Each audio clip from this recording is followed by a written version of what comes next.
हाँ जी मेरे प्रभु जी। मुकेश भाई जी, आप कुछ पूछना चाहते हैं? प्रणाम प्रभु जी। हाँ जी प्रभु जी, प्रणाम। कैसे हो आप?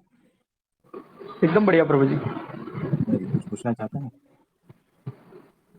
प्रभु जी, गुरु का मौन क्या शब्दों से अधिक गहरा संदेश देता है? देखो, शब्दों को आप अपने हिसाब से पकड़ते हो ना। अपने मन के हिसाब से पकड़ते हो, अपने मान्यता के हिसाब से पकड़ते हो। अगर मैं ऐसा कहूं कि प्रेम, तो आप क्या समझते हो? अपने हिसाब से ही समझोगे ना। जिस अवस्था में हो उस हिसाब से समझोगे, क्या नहीं बताओ। जी बिल्कुल। एक, एक छोटा बच्चा है, 5 साल का। उसके सामने प्रेम कहो तो क्या कहेगा, क्या समझेगा? 15 साल का बच्चा है ना, उसके सामने प्रेम बोलो तो वो क्या समझेगा? 21 साल का आदमी है ना, उसके सामने प्रेम बोलो। कोई बूढ़ा है, उसके सामने प्रेम बोलो, है ना। कोई भिखारी है और हर जगह से धक्का खाता है, अपमान पीड़ित ये है, उसके सामने प्रेम बोलो तो क्या समझेगा, है ना। तो हर एक के लिए प्रेम की व्याख्या अलग है। तो आपने कहा कि गुरु का शब्द तुम अपने हिसाब से ही पकड़ोगे, और गुरु का मौन भी तुम अपने हिसाब से ही पकड़ोगे। तो गुरु का शब्द भी गहन है और मौन भी गहन है ना। तुम पकड़ ही नहीं पाओगे न। तुम शब्दों को नहीं पकड़ पाते हो तो मौन को क्या पकड़ोगे? बताओ। तुम जो पकड़ते हो वो अपने को ही पकड़ते हो, गुरु को नहीं पकड़ते हो, याद रखना। गुरु ट्रांसपेरेंट है, गुरु आर पार है। और तुम जो पकड़ने जा रहे हो ना, तुम्हारे हाथ में तुम ही आओगे, कुछ नहीं आएगा। गुरु इतना सस्ता चीज नहीं है कि तुम्हारे हाथ में आ जाएगा।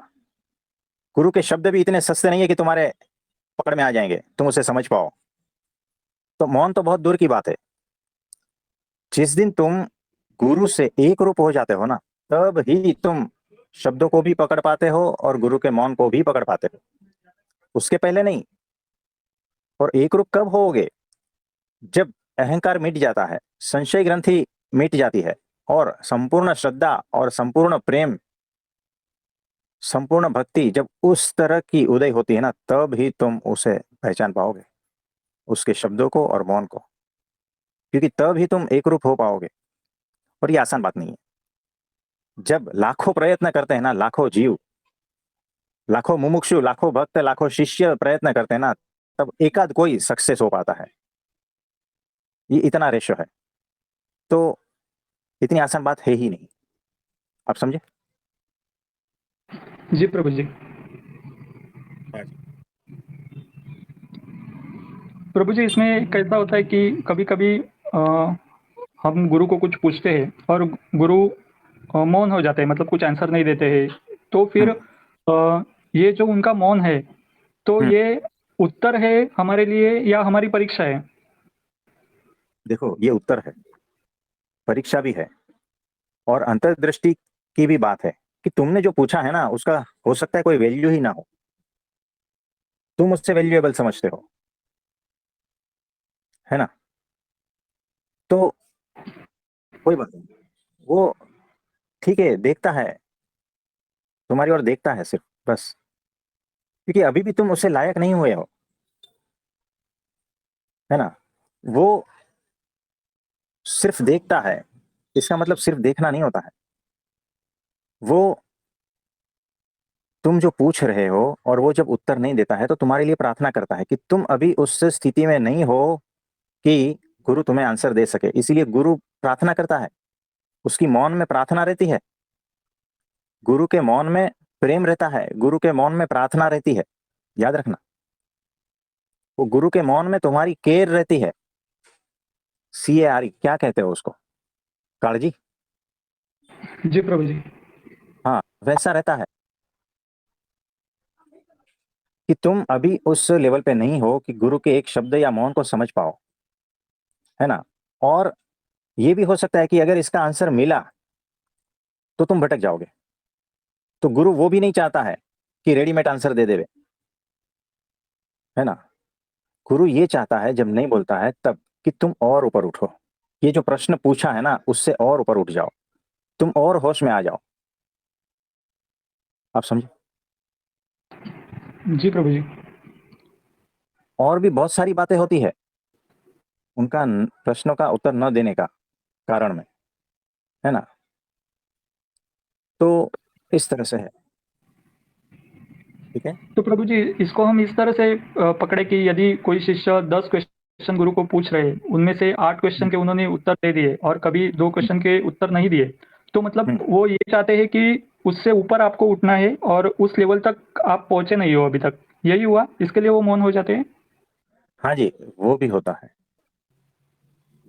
क्योंकि वो तुम्हें आगे ले जाना चाहता है, तुम्हारे प्रश्नों के उत्तर देकर तुम्हें कुंठित नहीं करना चाहता। वो चाहता है कि तुम उतने ऊपर आ जाओ कि तुम्हारे प्रश्नों के उत्तर खुद ही मिल जाएंगे। तुम उस लेवल पे आओ होश के और समझदारी के कि तुम्हारे प्रश्न तुम्हें बाद में बेकार दिखने लगेंगे, है ना। तो गुरु चाहते हैं कि न उत्तर देकर तुम प्रश्न शून्य हो जाओ। दो मेथड होते हैं प्रश्न शून्य होने के। एक होता है कि जितने प्रश्न पूछे जाए उसका सबका उत्तर दे दिया जाए। तो तुम प्रश्न शून्य हुए क्या, नहीं बताओ, बिल्कुल। है ना। ये जो मेथड है ना वो शिष्य को आगे नहीं बढ़ाती, वो कुंठित कर देती। दूसरी मेथड होती है कि तुम कितने भी प्रश्न पूछो, गुरु मौन धारण करते हैं, प्रार्थना करते हैं, प्रेम करते हैं, काळजी घेते हैं, है ना। और वो मौन में होता है ताकि तुम्हारी चेतना का विकास हो, तुम और आगे बढ़ो। तुम होश पूर्वक और समझदारी पूर्वक आगे बढ़ोगे तो तुम्हारे प्रश्न धीरे धीरे अपने आप खत्म होने लगते हैं, है ना। और वो जो है फिर प्रश्न शून्यता की अवस्था आती है धीरे धीरे। और वो जो प्रश्न शून्यता की अवस्था है वो एकदम रियल होती है। आप समझे। जी प्रभु जी। और कुछ। प्रभु जी, जब भी गुरु मौन हो जाते हैं, तभी हमें अपने भीतर क्या देखना चाहिए? देखो, जब गुरु मौन होते हैं ना तो समझना कि चटर पटर मेरे में बहुत ज्यादा चल रही है।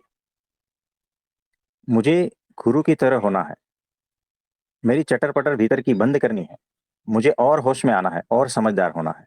बस इतना ही समझना। जी ठीक प्रभु है। जी। जी। प्रभु जी, लेकिन बहुत बार ऐसे होता है कि गुरु का मौन मतलब शिष्य के मन को बेचैन कर देता है। तो प्रभु जी, ऐसा क्यों होता है? शिष्य की बेवकूफी होती है वो उसकी ना समझी होती है ना। यानी कि अभी भी जो है वो पहले आ चुका है, समय से पहले गुरु के पास आ चुका है वो, अभी उसका समय नहीं हुआ है। क्योंकि माइंड जो है ना वो बेचैन होता है, अहंकार बेचैन होता है, उसे परफेक्ट आंसर चाहिए। जब तक वो परफेक्ट आंसर नहीं मिलता ना तब तक मन, अहंकार, ये चैन से बैठता नहीं है। ठीक है। जी प्रभु जी। हाँ जी, हाँ जी। जी प्रभु जी। धन्यवाद प्रभु जी। हाँ जी, धन्यवाद।